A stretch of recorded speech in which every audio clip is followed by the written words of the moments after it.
between the Bucks and the Knicks. Starting lineups for this afternoon.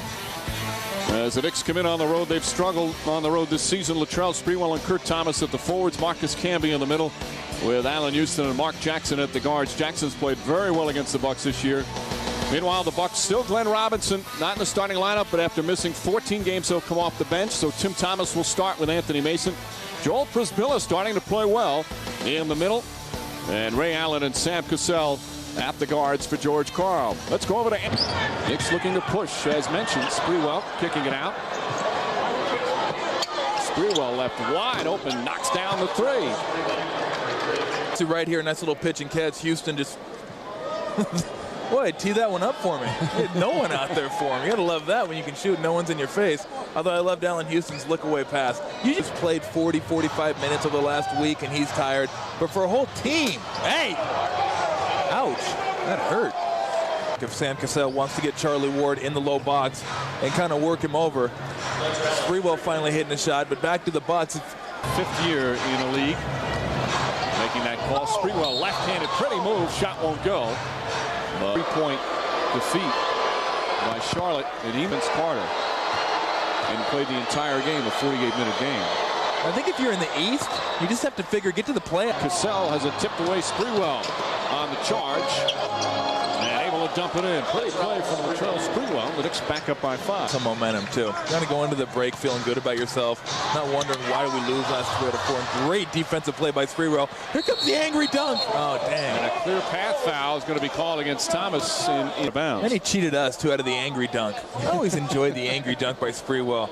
Just the face contorts and he gets up, and I definitely cheated us. But that's a so from that aspect, maybe not a bad foul. Sprewell will take the one free throw, and now the Knicks will inbound.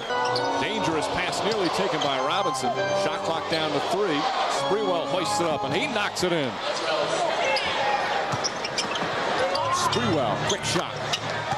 The outside shot wasn't working early for Sprewell, but knocks down that one, perhaps for a foul.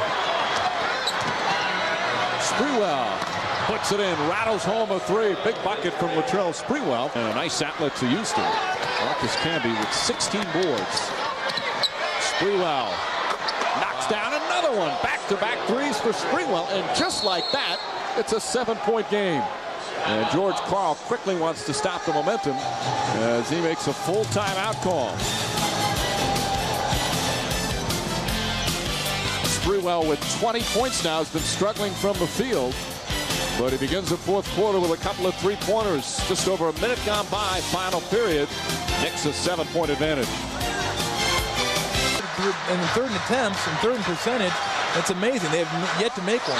Sprewell again, his third three-pointer of the period. We haven't even played 2 minutes. All right, now let's see if Don Chaney will take a 20-second timeout, and he'll take a full. So to avoid the turnover, Sprewell, who has 3 three-pointers in the fourth, calls time with a 5-point Knick lead.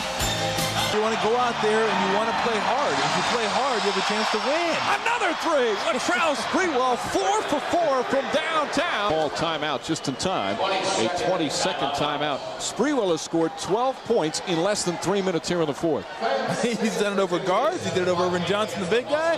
Darvin Ham trying to check him right there. Can't do it. He's just, I mean, right off the inbound, just catch and fire. Now remember, he started the game. He was 1 for 9 in the beginning to start the game, and he is 8 for his next 11. You say that like you think he remembers. More importantly, it pulls the Bucks within 8. And every time you think the Knicks are going to extend it, as Sprewell knocks in another. Latrell Sprewell, his 5th three-pointer. Dribble penetrated. Boom. He found Glenn Robinson open for a 3, and Sprewell. Good grief. As the saying goes, Sprewell is in the zone. 32 points for adventure. Well, not only forget about it. I mean, Glenn Robinson can't guard him out on the perimeter. And he just lulls him to sleep right there. Lulled him to sleep. As soon as Glenn Robinson put his arms down, that's when he fired. Glenn said, "You're not doing that to me again." He said, "You're right." Sprewell finds the room and finds the answer again. Latrell Sprewell, 20 points in the period. It's out of timeouts. Final seconds. Ray Allen looking up. Foul. Gets a great look at it. And it's good! Ray Allen ties it with 5/10 of a second remaining. What a finish Milwaukee. The Knicks have to inbound. The Bucks are celebrating. Knicks can get a shot off. Marcus Camby looking down the court.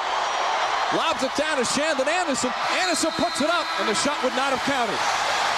He did not get it off the time, and we've got overtime here at the Bradley Center. Clock out. Sprewell, a three. Puts it in. Latrell Sprewell again. Oh, my. I mean, that's just... You're right in his face.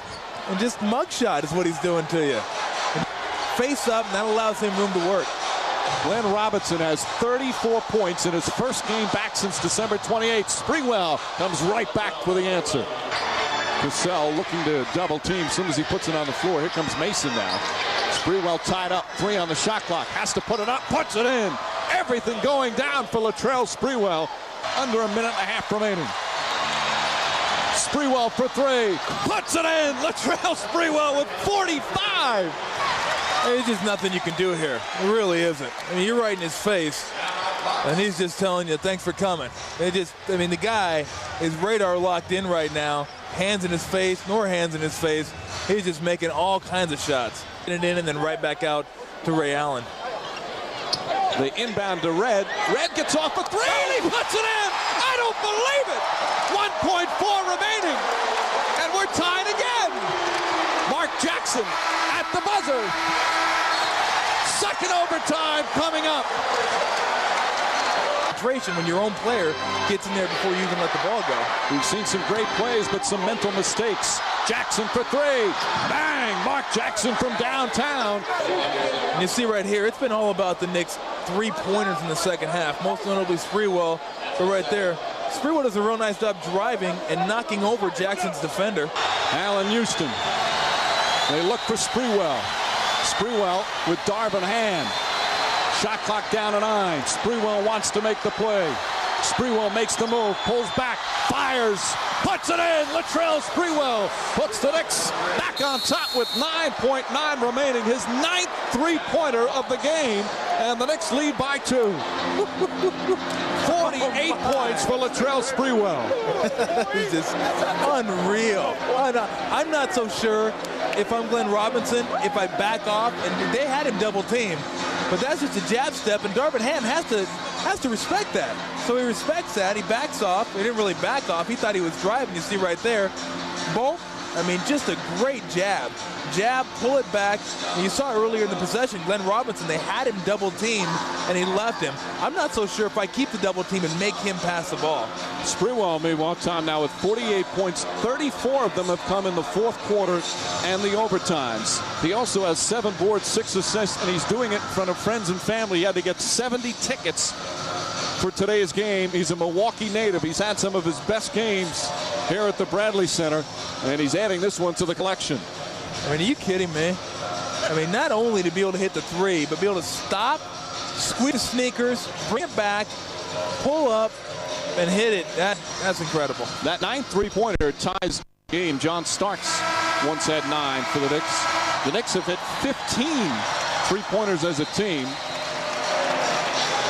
All right, Mike Latrell, it looked like you were determined not to let your team lose. First of all, for you, how do you explain that offensive explosion that started in the fourth quarter? It started late in the game. I hadn't really been shooting the ball that well, but late in the game I got going, hit like 3 or 4 threes in a row. And I'm a streaky shooter, so when I get going, I can just get on the roll. You guys lost an 11-point lead late in the fourth quarter, battled through the first overtime, and then win it in the second. Is this a game the Knicks could have won a week ago? Well, I mean, we were disappointed with the way we ended the game, no doubt about it. It was a horrible finish. We couldn't get the stops when we needed to, but the bottom line is Jack took over in that second overtime, gave me a little rest, and, guys stepped up and made plays when we had to. You guys now have 3 wins in a row. What was it that helped you guys pull out of that 8-game losing streak? Was it anger, frustration, or embarrassment? I think, we were really backed into a corner. No one really believed in us, and we just said, hey, we're going to try to stop this thing. And all it takes is one win, and the one we got against Toronto, I think, set off. And right now, we're just, trying to keep the win streak going. 3 wins in a row. How things changing? Congratulations. Thank you.